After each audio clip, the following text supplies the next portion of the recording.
Alrighty, welcome to my Secrets of Power Limited primer. I'm going to be doing a huge deep dive on everything limited. So we'll be talking about sealed and draft in this video. I'm going to give you all the ins and outs of this format, the best leaders, the best cards, the best kinds of decks you can build, and just give you as many tips and tricks that you can use to help win your limited events. Before we get going, please hit that subscribe button. And if you're interested in some more content from me, do check out my Patreon as well. All right, so pretty big table of contents here. I'm going to start with just a very brief limited strategy section. We'll just talk about some limited specific things, not so much set specific. But then I'm going to do a deep dive over this format and talk about what are the important pillars of Secrets of Power Limited. We'll cover the best cards in the set, commons, uncommons, rares, and legendaries. And do note, I'm not including every card. There's a lot of good cards that are not going to be called out specifically. What I'm trying to show you are which ones are kind of above rate, which are going to be the dominant forces in your decks. Of course, when you're building sealed and draft decks, a lot of your cards are not going to be these cards. You're going to be playing a lot of the C tier cards, but you want to know which ones are the B's and the A's. We'll talk a little bit about some other topics about utility cards and splashable cards, and then I'm going to be going into my leader review, tell you which leaders I think are best, and then kind of explain the builds for the top leaders. So we'll be doing that for the top 5 leaders. And finally, you are going to see a live sealed build. That's going to be at the end. I'm going to crack packs live and build a deck. All right, so basic strategy here. You're going to be looking, and regardless of sealed or draft, you're looking for high density in 2 colors. It's much simpler to do that in sealed. You're just going to have all your cards in front of you. You want to play the good leaders. There's going to be a huge deep dive on this later. Most or all the good leaders are basically commons. Most pools, whether they are draft or sealed, should have access to a few of them. Removal. So a big pillar of limited is removal, but in this set, removal isn't very good. And I do not prioritize it in this set. I will talk about the ones that I think you should be looking out for. You can play some of them. Mostly, they aren't that great, though. Your curve. 2s and 3 drops rule the day here, and there are a lot of good 2s and 3s in this format. You're going to want about half your deck to be 2s and 3s. I try to play 7 or 8 2 drops if I can. About 6 to 7 3 drops, right? A lot of your deck needs to be here, but you also will need finishers, like 6+ cost cards. And then look for ways to create 2-for-1s. The most common way to do that is ambush. And there's not a lot of ambush in this set, but the ones that exist are quite good. And then player bombs, if you can, right? We'll talk about what is bomb territory. And, you're not going to just play a bomb and a bunch of bad cards, but you should weigh your bombs a little heavier in this kind of format because your deck is 30 cards, which means you're more likely to see these kinds of cards drawn. You're going to draw about half your deck or more in every game. So look for your best cards and the colors that have the highest density of them. All right, so let's kind of dissect this format for Secrets of Power. So these are the 6 points we're going to talk about: the speed of the format, space in the format, heroic versus villainy, plot, disclose, and sentinels. So format speed. It is a fast format. It's a pretty aggressive one. Some of the best leaders like your Lauren and Sly are pretty aggressive decks.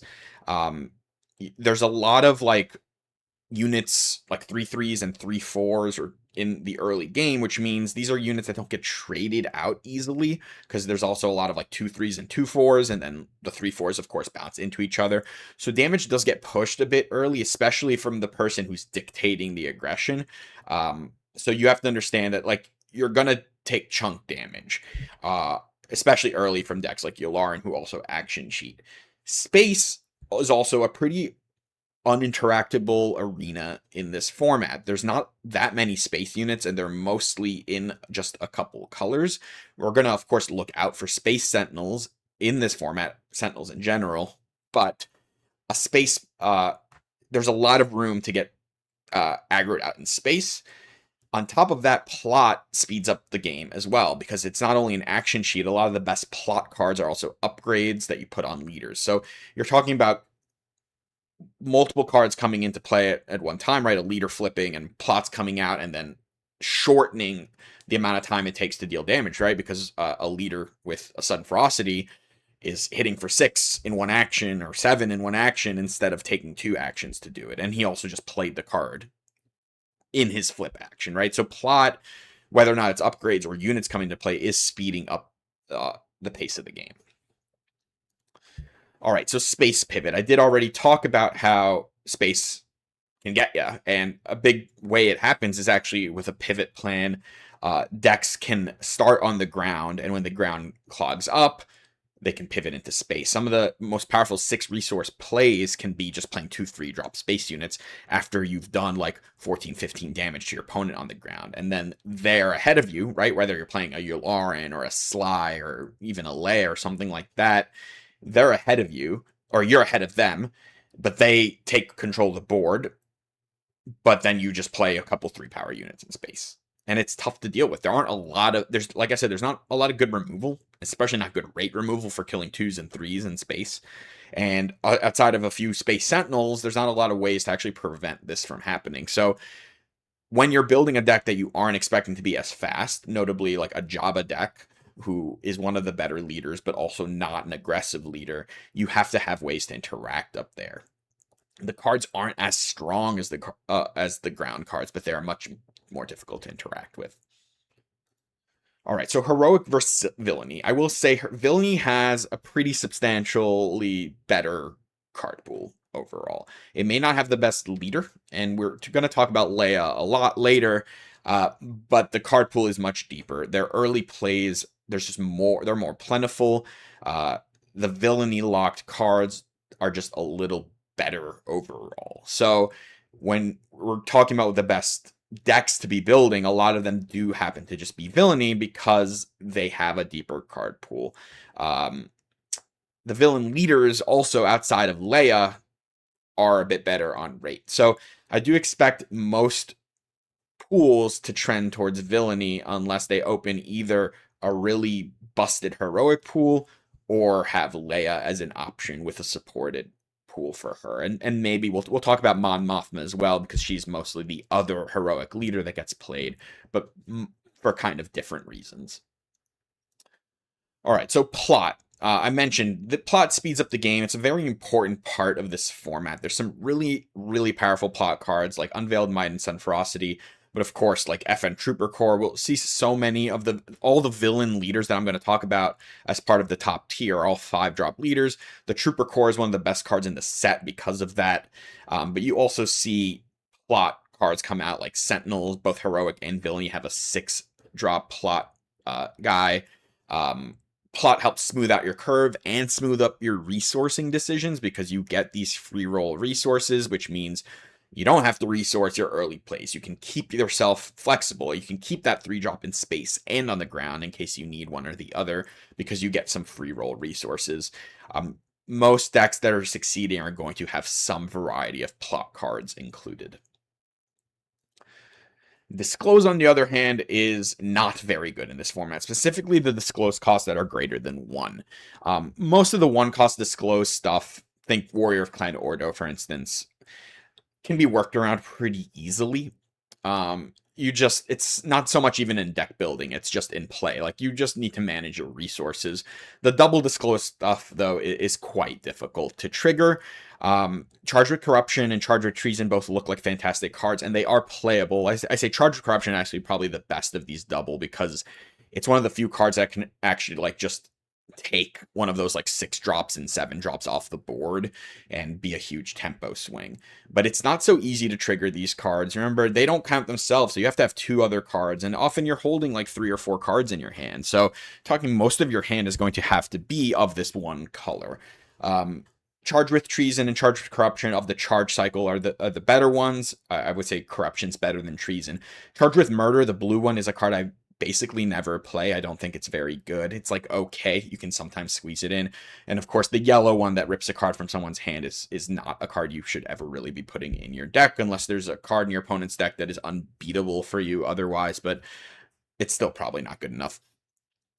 The triple disclose stuff is even more difficult. There are some good ones. I mean, you're going to play Mina Bonteri in any green heroic deck, even if you can never trigger her disclose clause. It's fine. But there are some powerful cards like the Arrestor Cruiser, the double blue villainy one that locks down a card. But when you're talking about very late game style cards, that's something you can manage in your hand a little more, but do not forget about it. I do. I forget about it sometimes, and I make resourcing decisions on turn 4 that affect me on turn 7 because I didn't remember that I could be drawing into this double blue villainy disclose card and stuff like that. So disclose is very much something that needs to affect how you play and how you resource. But do note that the cards, a lot of them aren't great because of how difficult they are to trigger. Charge of Corruption, though, is a pretty important one because we're going to talk about Sentinels now, and it is one of the few things that Charge of Treason can also kill a lot of them, but there are some 6 health Sentinels, of course, as well, and of course, it also costs more than Charge of Corruption, but Sentinels are incredibly important. They're some of the best cards in this set. All of them are good, basically. Even this Ando Commission, this card is awesome. Like the 4/3 neutral one. You're just putting this in every deck. Sometimes multiples of them in every deck. The Rotunda Senate Guards, these are like Captain Typho. But you also have like the villainous duo of the 5/5 for 5 and the 4/6 for 6. Heroic has the plot tank, which is like Leia's best friend. It's the 5/5 that when it plays, it makes Sentinel. There's the Naboo security force, the 5/7s for 6 that give Sentinel when played. There's the Space Sentinels, the 4/5, and the Heroic 6/6. Sentinels are fantastic. They're the one thing that kind of changes the pace of the game. It's a very aggressive format, but these can change math tremendously. Finding ways to make these units stick in a way that they eat up 2 attacks is really important. They're just good, and their rates are good. They're not getting punished that much in their stats for the Sentinel overall. All right, we're done with like the basic review, so we're gonna look at commons now, and I'm not gonna like read to you every card on this list, but these we're sorting by cost, so we're gonna look at 2 drops here, right? You will notice here there's only 1 heroic card on this list. There's 4 villainous ones, and then there's 2 neutral red ones. These are some of the best 2 drops, and villainy just has a lot of them at common. Heroic doesn't. A lot of the better common, a lot of the 2 drops heroic decks end up playing are either subpar. They'll be like Rebel Pathfinder, the 2/3, who's much worse than the 3/2s in my opinion, or neutral cards, right? And that does kind of mean that a lot of your pools are going to be favored towards villainy because you simply have better curves often in villainy. The best ones are probably the 3/3s over here. They're just better than 3/2s, of course. The Constable is a very important card to have as well. He can double as a turn 1 play, but he also is a very effective tool later in the game. The 3 drops here, again, primarily either villainy or neutral. There's 1 heroic one here. It's the Populous Champion, who's probably actually the best 3 drop. But you see a lot of these 3/4s with random text on them. They're all very, very good. Death Trooper is a pretty powerful card. The Snub Fighter is as well. And you also see some really good utility cards or events. Sudden Ferocity, Beguile, and Let's Call It War. So Beguile is probably the best removal in the format. And Let's Call It War is also very, very good. These are some above rate interaction that you can find. But notably, just remember, it's the stats. The 3/4s, the 3/5, they're good. The Lurking Stub Fighter, that's helping with base math, right? That's going to help a lot with that space pivot plan as well, because shutting off even 1 attack on your opponent can be gaining you 5 health, right? If a Snub Fighter just exhausts a Leia that was going to hit you for 6, that's a huge, huge swing in life total. At 4s, we have, some Sentinels, the Rotundas, and the Ando Commission. You have some powerful space units, the Nubian Starskiff. This can be a 6 damage swing because of the Restore. The Enforcer Squadron's fantastic. Lone Shark, one of the only ambushers we have at common rarity, and here he is in yellow. The Heroic Arc is a solid card as well, and then you have these utilities, the Unveiled Might and Grassroots Resistance, and Grassroots is another really powerful removal. This one is heroic locked, which is a pretty big deal. It does kill a lot of things or finish off a lot of things, and that life swing, again, it's very important. things with restore, things that heal, the sentinels, like all of this changes base math. Some of the best 5 drops are here, mostly again villainy, with heroic having a common ambusher, the Dracelian Commandos, but FN Trooper Corps is one of the best cards in the set because of all the good villainy leaders being 5 costs. The Cruel Commandos are incredible. Trade Federation Delegates, it's basically common Queen Amidala. It's not as good as her, but it is quite good. Yeah. And at 6+, again, you're seeing some Sentinels here. 3 of them, Dogmatic, Shock Squad, Naboo Security Force, and the Jade Squadron Patrol. The Patrol especially is a massive deal. Very few space units can get through this, and it also punishes your opponent with 6 damage a turn. And the Shadow Crawler, another one of the best commons in the set. This worm is awesome. It's a giant ambusher. It's a pretty big deal. All right, let's look at the uncommons here. There's going to be less cards overall. You're not opening tons of uncommons, but here you get some heroic, finally get some help at the 2-drop slot. Mina and Bale are both good, even without most of their text being relevant. Like, you're not often discarding cards to make spies. You're not often triggering Minas when defeated, but 2/4s are good. Mina having restore is awesome. And this Screeching Tie is fantastic as well. Especially when you can go wide in space and just stay up there. He can shut down those restores on the ground. He can shut down a sentinel to let your leader get through. It's a very good card in like a slide deck. We'll talk about the slide deck later. The uncommons at 3. So again, the 3/4s for 3. Cunning gets a couple of them here, and they are both fantastic. They might both be better than all the other ones we saw because they have really relevant on attacks. Taylander Shuttle is great. We have some just on-rate heroic stuff. Marva, Senator Chuchi, the Rebel Propagandist is pretty nice. The Crab Droid is also really good, but again, mostly these are curve units. They're powerful on curve units. The more of these 2s and 3s that you have that are just above rate, the better your early game is going to be, the better you're going to be able to transition into the later game with a powerful board. Aggressive Negotiations is fantastic as well. We'll talk about that card in a moment when we talk about splashable cards, but it is one of the best cards in the format. At 4, not a bunch here at uncommon. You have Mazameda, very similar to the FN Trooper Corps, to be honest, because most of the leaders you would flip on 5 are officials. Elia Kane is one of the best 4-drops. Even without the one played, it's just a 3/6 raid one. Kind of similar to Kazuda, right? I think just Elia is a little better. And her when played is also very relevant. Sometimes you actually, to play around this card, you want to be holding onto your plots until the turn you're ready to use them. Once you know your opponent has this, for sure you want to do that because you don't want to get your plots blown up. At 5, I want to specifically call out Coronet. It's insanely good. Like, talked about how changing base math matters with Restore and Sentinels.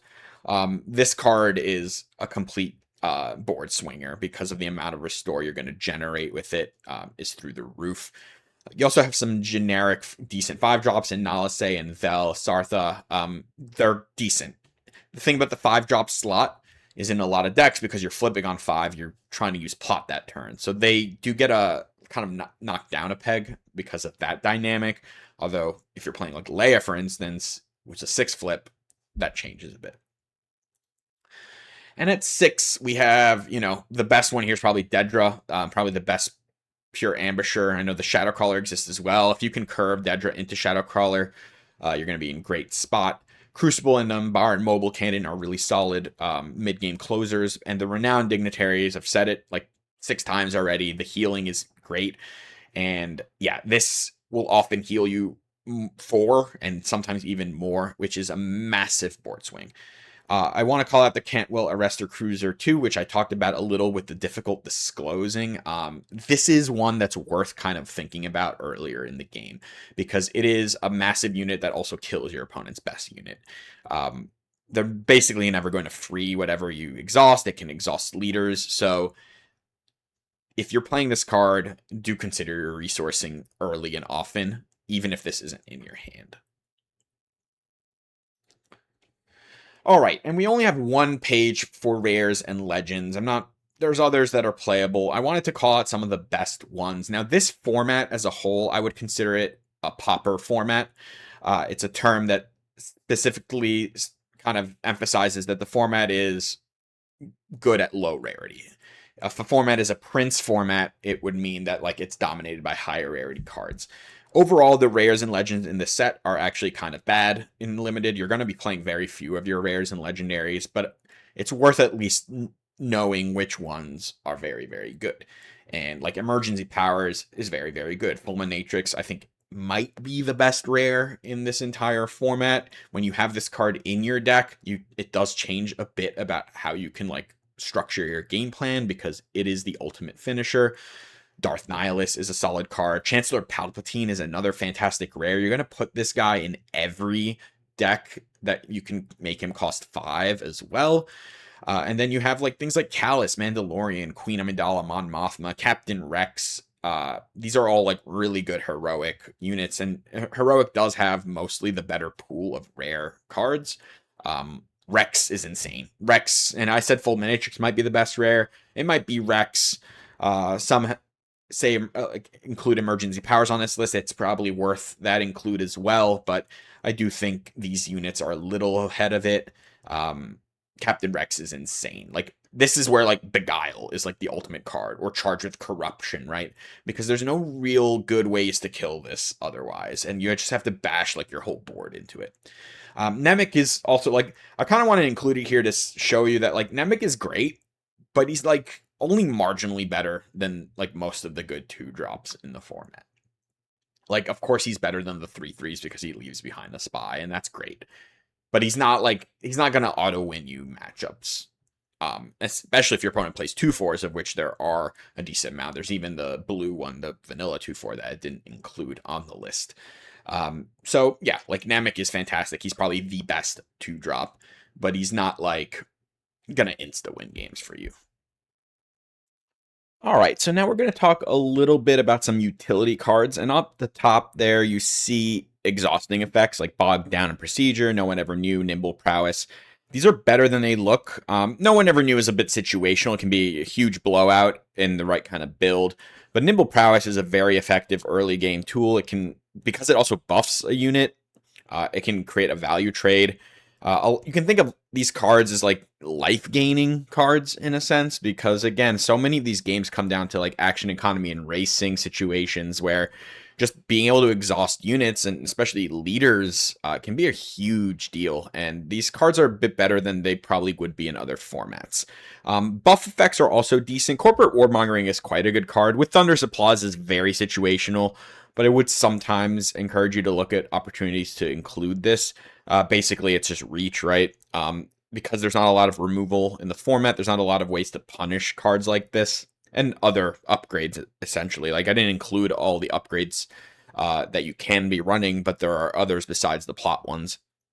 Creditor's Claim is another really solid card because it's an upgrade and kind of like built-in removal. Just another like utility piece that I would include in blue villainous decks always. But yeah, specifically I wanted to call out the pumps and the exhaust effects as tools that are certainly effective in this limited format.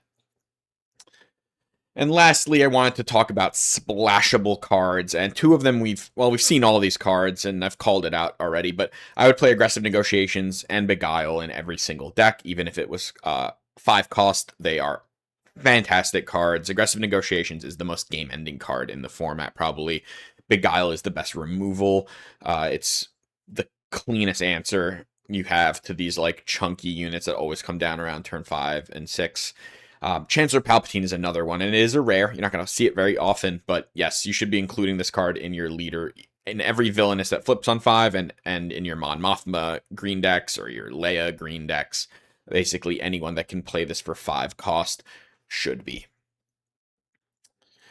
All right, so now we're going to jump into the leader review, and we're only going to cover 5 in detail, although I will mention a few of the other ones, but these are the 5, and Tier 1 is a group of 4 leaders. At the top of it, I would probably put Leia with Sly right after, and then Yularen, and then Jabba.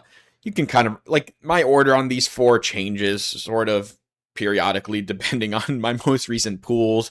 But I do think Leia is probably the best, and Jabba is probably the worst of the four, mainly because his builds require many more pieces to like truly function as a tier 1 deck compared to these others. Mon Mothma is my lone leader in tier 2, and what she does for you is fix your deck, and we'll talk about her in a little more detail. She's not as good of a rate leader as these other four, but because of her ability, you get a lot more flexibility in your pool. Next up, I have leaders if I have to, and I would include Dedra and Sabe here. Dedra's fine, and you can sometimes pivot into a Dedra deck over even something like a Sly or Yularen if you open very specific pools, and that usually means a couple copies of Unveiled Might and a very low curve. Overall, I wouldn't really ever play her over those leaders, and I think even if you have those cards, it would be a stretch.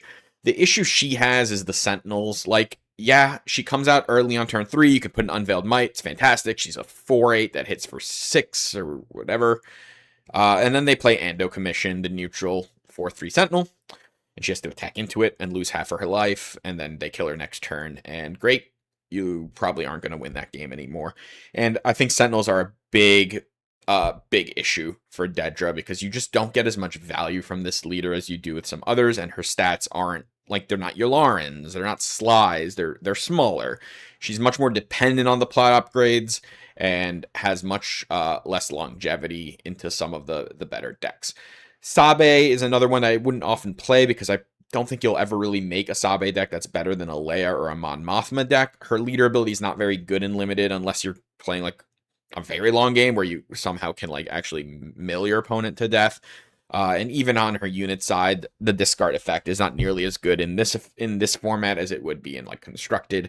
But she's fine. She has good stats. She's a good flip turn, like rate leader. If she's your only heroic leader and you need to play a heroic deck, I wouldn't be that upset about it. I think you can win a tournament with a Sabe deck. It's just rare that you play it because, first of all, she's a rare leader, and then also very difficult to like say you have a better Sabe deck when you have those other heroic leaders in the pool. All right, after that, I basically have the leaders that say drop and play side events. I'm mostly joking, but like sort of, not completely. These leaders are all pretty bad, honestly. The three on the left, the red ones, are like definitely a pace above the other 6. It's just they're not good. You're definitely in the hole when you open these and you have to play one of them, right? It's very rare that happens because, again, all those other leaders we've talked about except Sabe are common. But yeah, like you can open a heroic red pool, like that's your best color, and you have to play like blue-green and you red-green, and you didn't open a Mon Mothma, and like your villain stuff is bad, and you have to play like a Cassian or a Luthen, and it's not gonna like insta kill you. It's just not gonna be good compared to those other leaders, and it's gonna be a huge uphill battle once you get into the rounds of the event where your opponent opened similar pools to you, but with a real leader that's not one of these. Same with like Price, right? Like a virtually non-existent leader ability with a pretty weak deployability stat-wise, right? She has the same stats as Yularen. It's unlikely that you're going to be able to make a good enough deck with these. The 6 on the right, forget it. Like, then you actually could drop and play side events for the most part. They're not really good, and they're almost all rares, right? Every one except C-3PO on the right there is a rare, and every leader on this page except C-3PO and Luthen are rares, right? So it's actually a good thing that the rare leaders are not the good ones in this format. You're not, like, I will say for this format, it's very rare that you will have to play one of these leaders, and that's a good thing. You're not getting crushed the way you were in Legends of the Force based on your pack openings nearly as much. Legend of the Force was especially egregious in that way.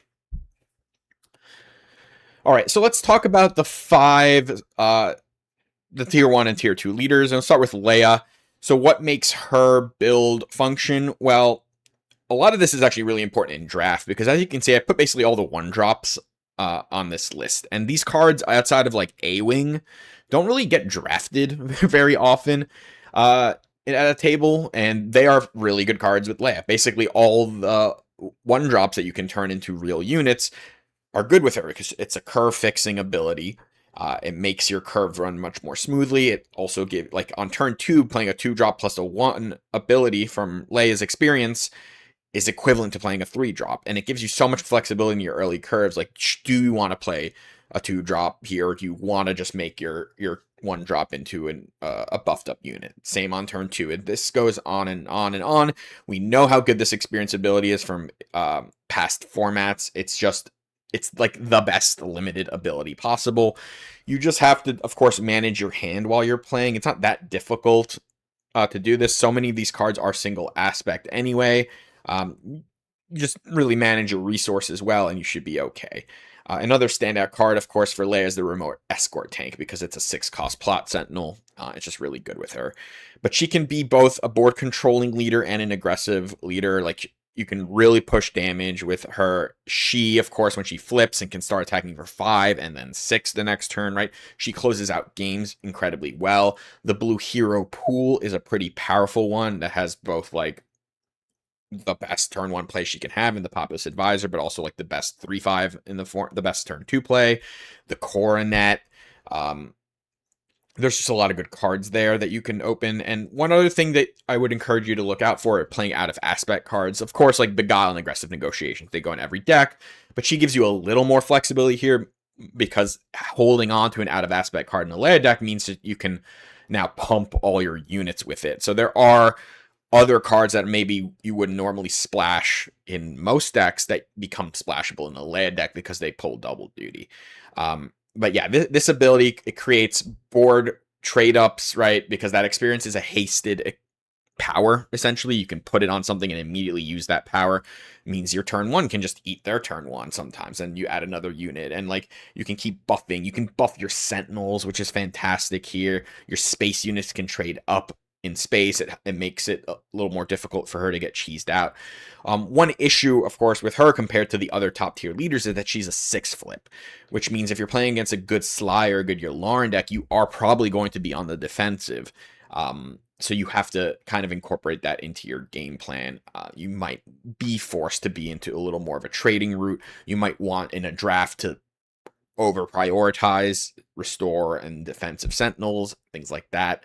But Leia, she opens your pool up tremendously because she makes a lot of cards that you wouldn't be able to play in other decks good in her deck. She's like the best rate leader in the format. So yeah, like while the heroic pool is a little weaker, she also utilizes the neutral cards a bit better than some other leaders, and she is probably the best leader in the format. Next up, I'm going to talk about Sly, and Sly's unit leader is insanely powerful, being able to deal 2, right? So she can attack for 5, which means she is a leader that can just one-shot all those 5 health sentinels, which is great, right? Even if she dies the next turn, you're getting a lot of value off of that. If she's allowed to live for a bit, you get tons of value from her ability. You get a bunch of board control from this. She flips on 5, that's effective. The yellow villain color, it's not like hugely deep, but again, we've talked about the space angle, and that is where a lot of the space is. And you can make a very good space deck. I think the most natural color pair for a Sly deck is with red, although you can see it with green too. You're not like, you don't have to be a pure space aggro deck. You're just in the color that allows that to happen with a very good rate leader. The ability, you can think about the spy token ability sometimes as just like a life gaining ability. Often what it forces your opponent to do is just like spend a whole attack killing a spy, which means you spent like 1 resource to like gain, I don't know, let's say 3 health and exhaust one of your opponent's units. That's like kind of what it translates into. You're not like spamming this ability a ton, but it's more effective than it looks. And it does curve fill a bit for you as needed. And certainly in matchups where your opponent ends up in space on turn 1 and you can like make spies on the ground, are gonna feel really good for you. But yeah, like you're in the villain color, and this is gonna be true for the next 3. Which the villain color pie is much deeper than the heroic one, so you're gonna have a good curve. You're gonna have a really good leader flip. You're gonna flip on the turn that lets allows you to plot effectively. You're going to have access to a bunch of space if you need it. And yeah, like Sly is just a fantastic leader.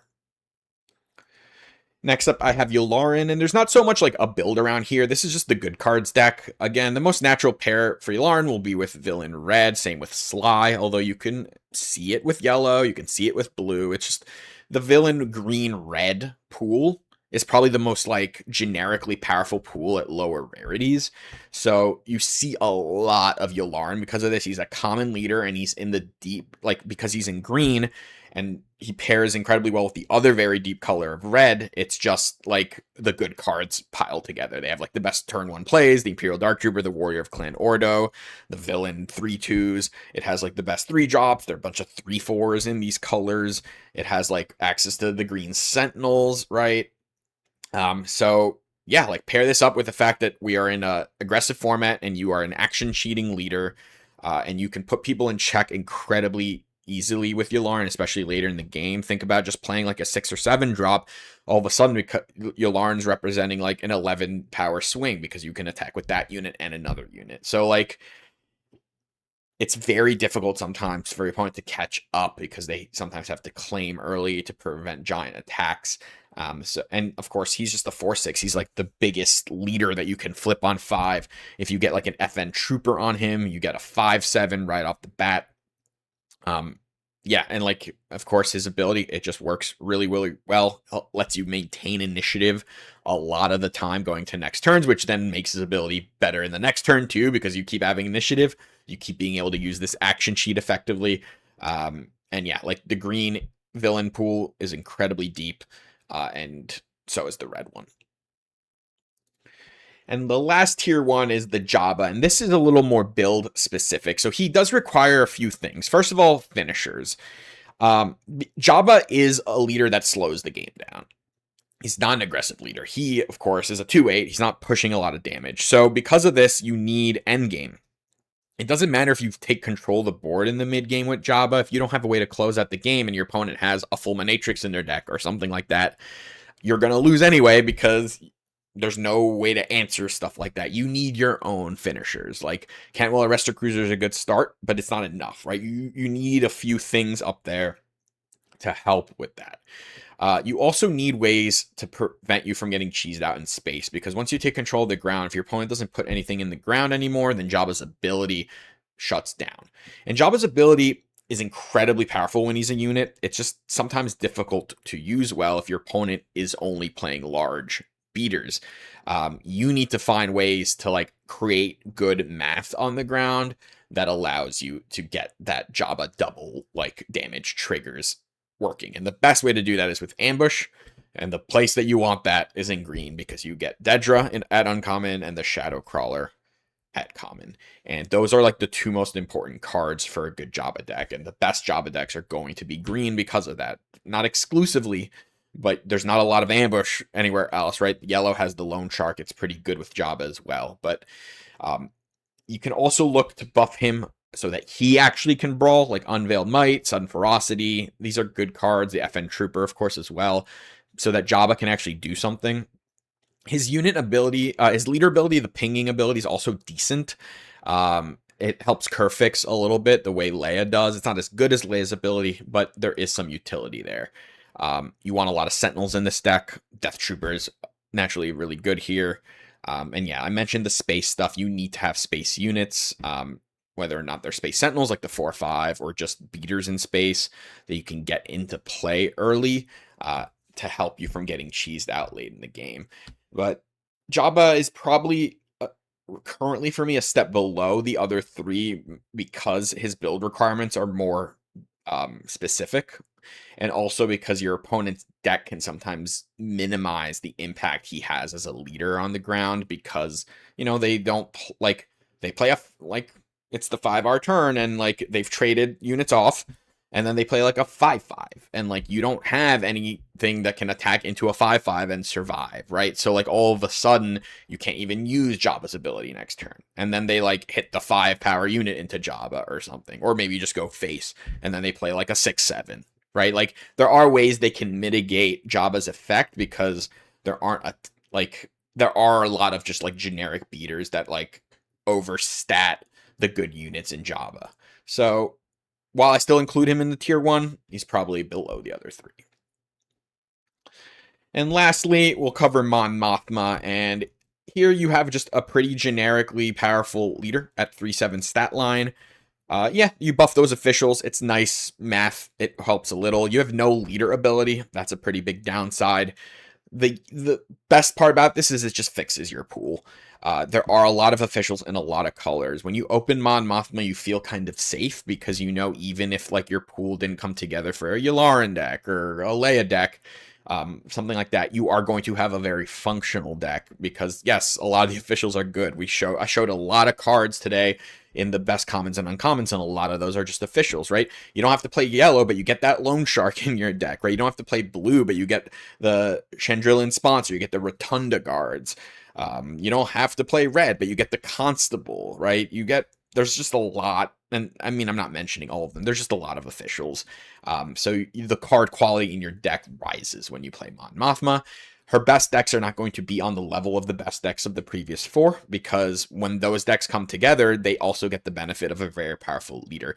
And you, while not having a bad leader, you also don't have a very powerful leader. You just have like a generic no effect leader with a decent stat line. And it's good. It's good enough. I'm not upset about running Mon Mothma. I'm not going to cover the other leaders.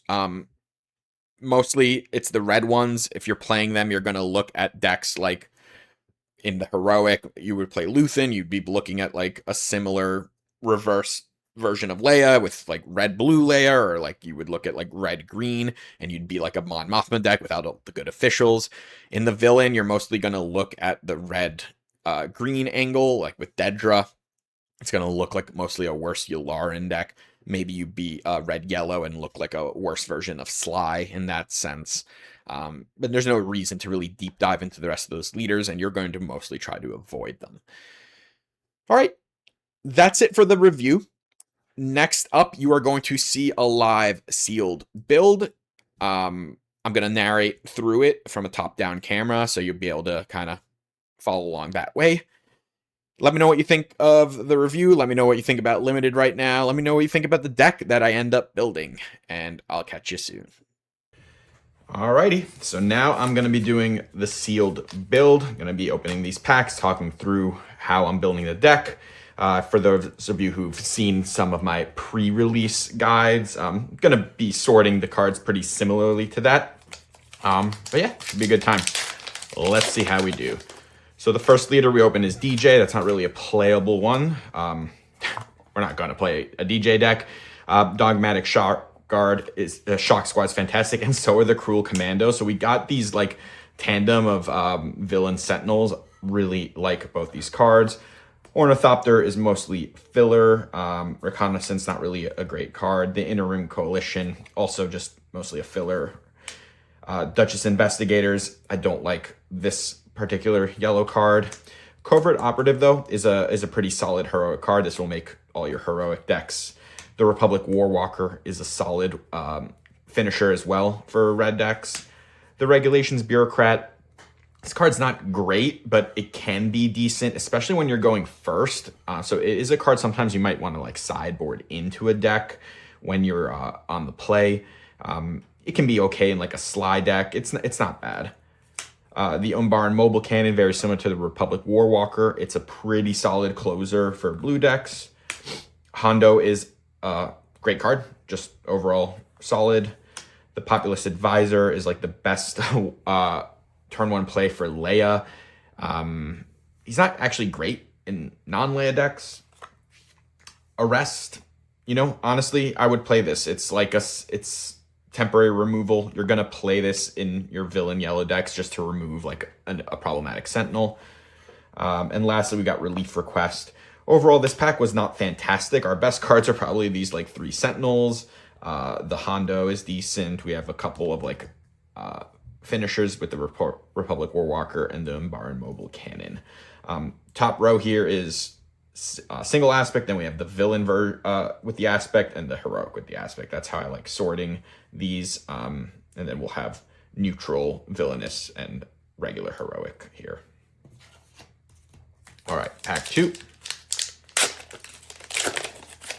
All right, here we have Mon Mothma. So we have this fixing leader for us. So our pool should at least be functional regardless of what ends up happening. If we already look, the advisor is an official, the Interim Coalition's official, the bureaucrat's an official. So, you know, already at 3 in 3 different colors. Naboo Security Force, this card is incredibly powerful. Armor Fortune is a solid card. GNK, you know, it's a 2-drop. It'll make a lot of green decks just on the back of being a 2-drop. Lost Jedi, same thing. It's a 2-drop. It's not a very good 2-drop, although it's a little better in Leia when you can pump it up. The connections here, it's not an upgrade I like playing very much. Let's call it War, though. One of the better removal. The Bravo Squadron is a very solid 2-drop in yellow. Heroic Arc 170. I really like this space unit.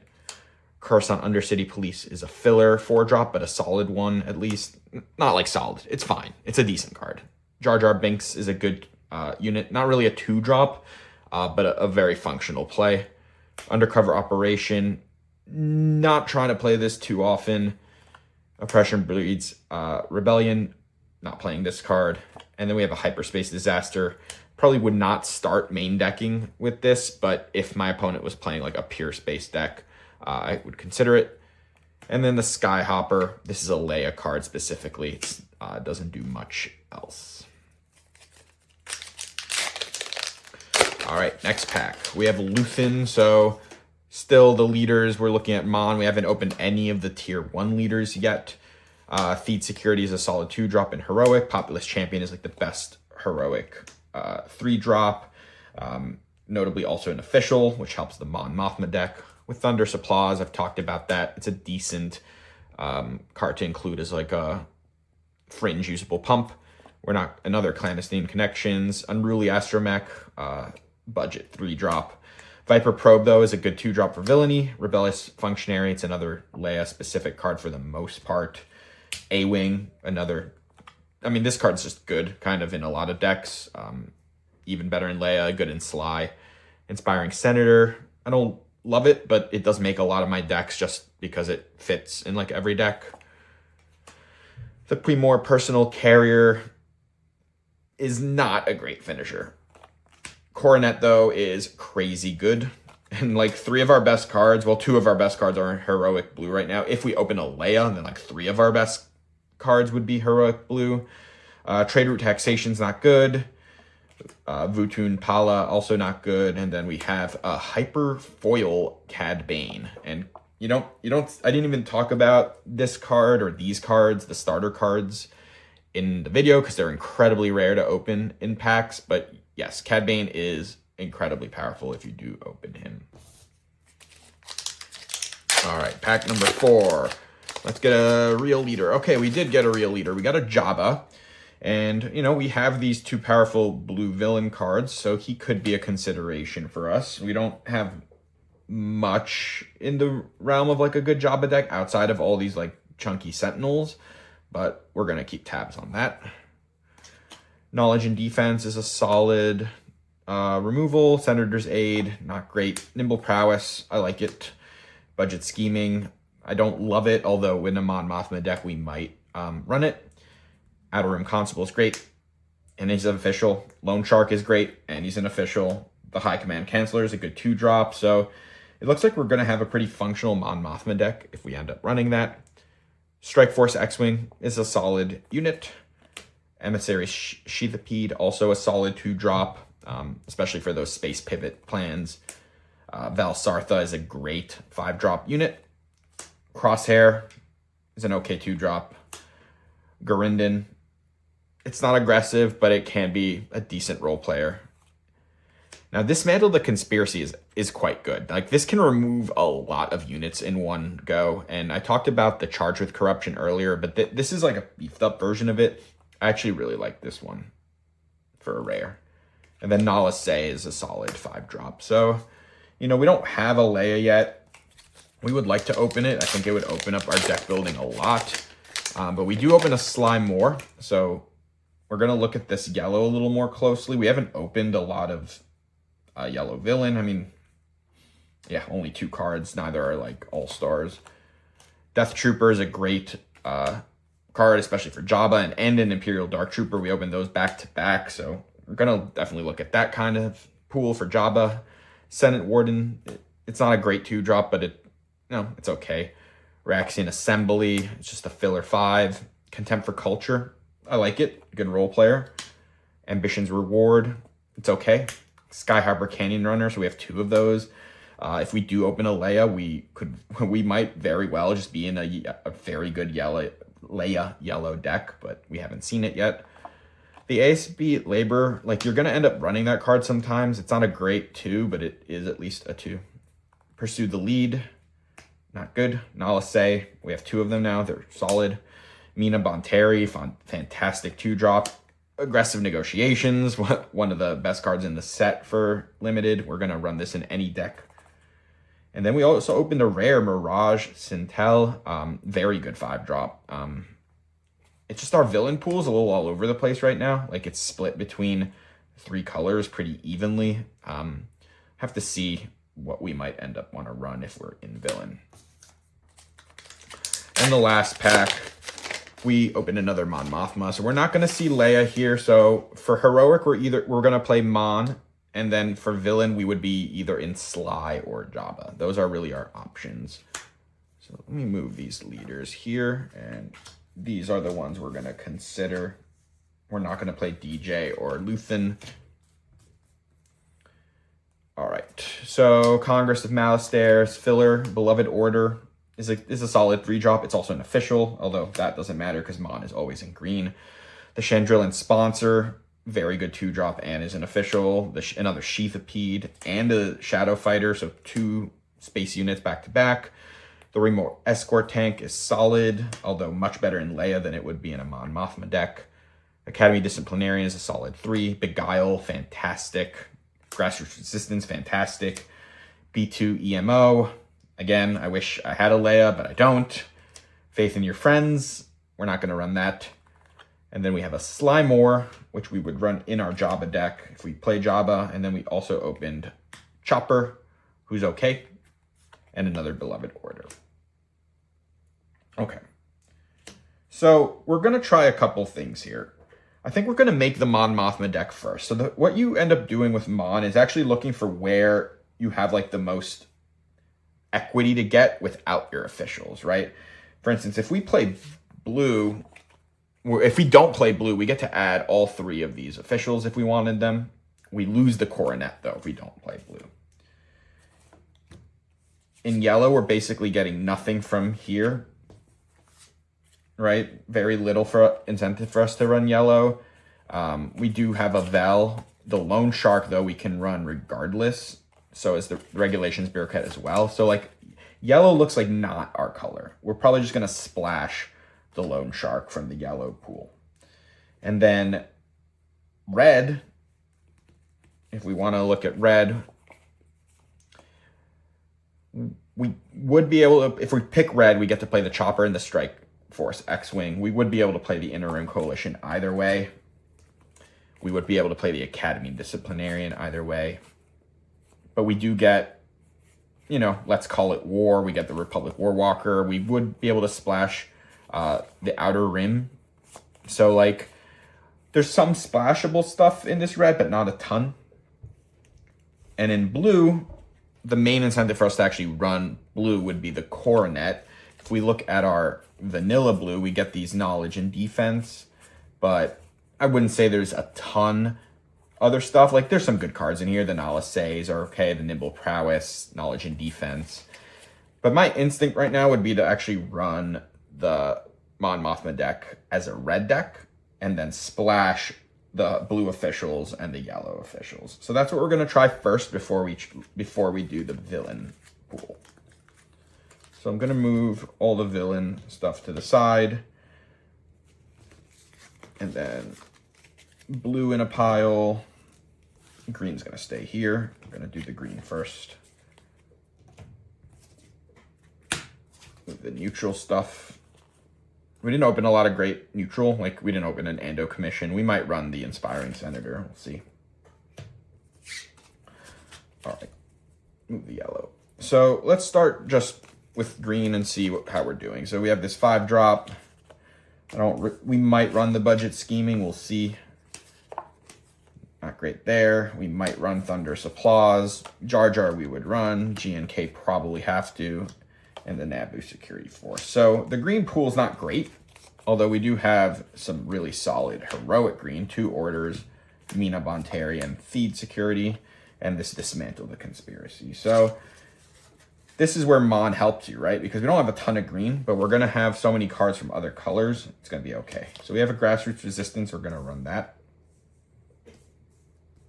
The Remote Tank, we're going to run that. The High Command Counselor, Heroic Arc, and the Covert Official. So we have 2 drops, 3 drops, 4 drops, 5, and 6. We're not going to run the D2 EMO. All right. Now we get to go into red, which is going to be our secondary color. So we get the Chopper, Strike Force X-Wing. We might run this Inner Rim. We're going to put it there, at least for now. We do run this Constable. We run the Academy Disciplinarian. We do run Aggressive Negotiations. We might run Ambitions Reward. We'll see. Crosshair is decent. Coruscant Undercity is decent. Let's Call It War. And a Republic Warwalker. And then we get to go into the blue for the officials. So we get the Chandrillan. We get the Populous Advisor. The Populous Champion. We might run the Populous Advisor. He's not terrible. We don't have, like, ways to buff it, right? With, like, Leia, it's a completely different beast. But we might need this 5-drop just because we don't have a lot of 5s. So the 5/5 official might make the cut. And I don't think any of the others are officials. Unfortunately, we don't get the Coronet, although you could consider running it for 7, although I don't think we're going to need to. And then in yellow, we of course play the Lone Shark. I don't think I want to run the Bureaucrat, but I am going to play the Beguile for 5. And I don't see another official there. So this is kind of what the deck is. Let's count. So this is 5, 8, 14, 17, 21, 23, 24, 25, 26, 27, 28, 29, 30, 31, 32. This is actually 33. We're over cap here. So we can consider some cuts. I'm going to cut the GNK. And I'm going to keep the Populous Advisor just because Sneaky Sentinels can be good in this format. Jar Jar, remember, we're not really counting this as a turn 1 play. So we need 2 more cuts. I'll probably cut the Ambitions Reward. I'm going to keep this budget scheming because we have a lot of officials that I think there is going to be a decent amount of utility for that. And I think we can cut this Inner Rim Coalition as well. Although maybe we would consider keeping it just because of we don't have a ton of top end, but we have like 2 5s and 3 6s. We're pretty aggressively slanted. Overall, this looks like a pretty good deck to me. Yeah, like I would have really liked to have a plot upgrade for Mon. A Sudden Ferocity and Unveiled Might would have both been really, really good. But we do have like the 2 best removal we could have. Actually 3, Beguile, Grassroots, and Let's Call It War. We have Aggressive Negotiations. We have some pumps and experience. And this Dismantle is going to be really nice to kind of like win races. Yeah, this looks like a pretty solid Mon Mothma deck. And this is probably how I would run it as listed here. But now we're going to look at some villain decks and see if we can make a better Sly or a better Jabba. So bear with me while I get these heroic cards out of here.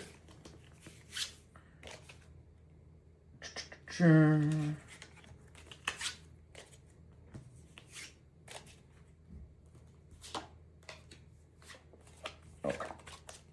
So the heroics out. And we're going to start with, I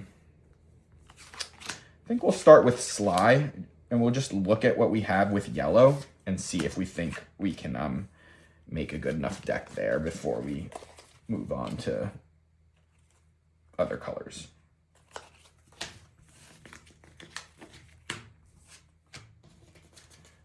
All right, so for Sly, we, of course, would run the Lone Shark and the Beguile. We might run the Regulations. We have Vel. We have a bunch of space units. Now, I don't love the Skyhoppers, honestly, outside of Leia. I don't think I would want to run them. I don't love most of the rest of these cards, so this is kind of what our yellow pool would look like.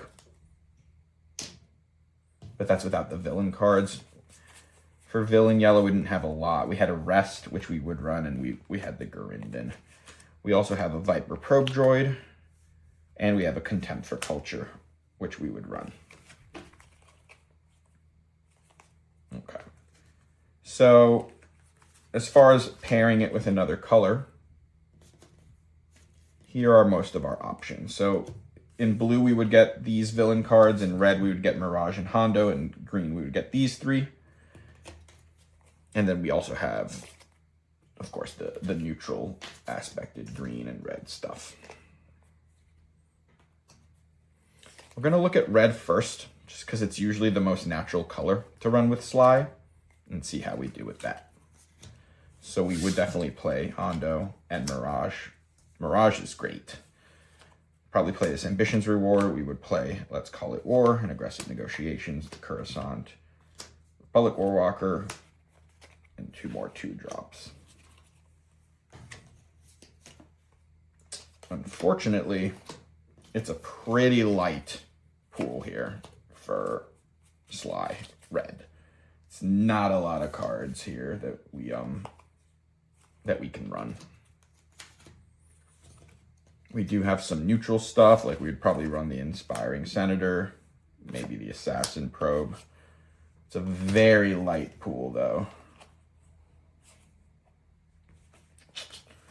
I do not think that's going to be realistic, but let's count. That's 5, 7, 10, 13, 16, 17, 18, 19, 20, 22, 23, 24. This is only 25, and we're already stretching. If we went into green, I don't think we would fare much better here. We don't have a ton. I think the blue is where we're the deepest. Green would give us like 7 cards we'd be happy about, and red is giving us right now 4, 5, 6, 7, 8, more than green. I think the issue is more that the yellow is incredibly light. We only even have like 4 more yellow cards we could run, and they're not great. So Sly doesn't look like it's going to work out that great here. We're going to look at Jabba with his blue and see what that might look like.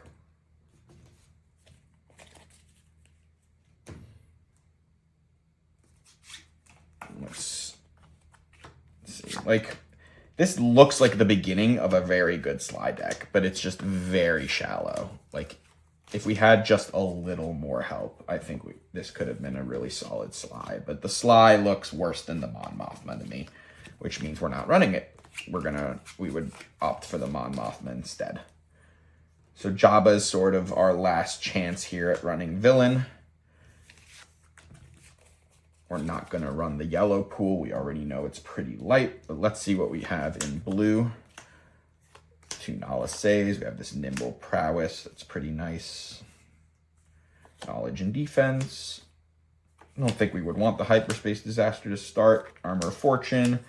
Umbaran. The Thopter. And another 5-drop. And then we can look at the villain blue. We have Sly, Death Trooper, Shock Squad, and Cad Bane. So those are pretty good cards. If we want to pair this with green, the most natural pairing for Jabba, we have Jar Jar, we have Thunderous Applause, Raxian, Naboo, Cruel Commandos. We have a lot of 5s. We probably would play this 8-drop. Don't love it. We do get an Imperial Dark Trooper. That's great. We get the GNK, but you know, we don't have ambushers. We have barely a curve. There's like no 3s, barely any 4s. This does not look like a particularly functional deck to me. It might even be a little better with red, but we saw the red with Sly and it was very light. So yeah, like I'm sold that Mon Mothma, the one we saw, is the build for this deck. There was a chance where instead of playing red as the main color, we would have just done it with blue and splashed the red officials.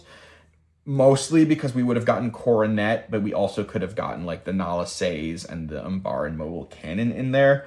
But then we would have lost things like Chopper, the Strike Force X-Wing. There were a couple other red cards. Of course, we'd be splashing Aggressive Negotiations instead of playing it for 3.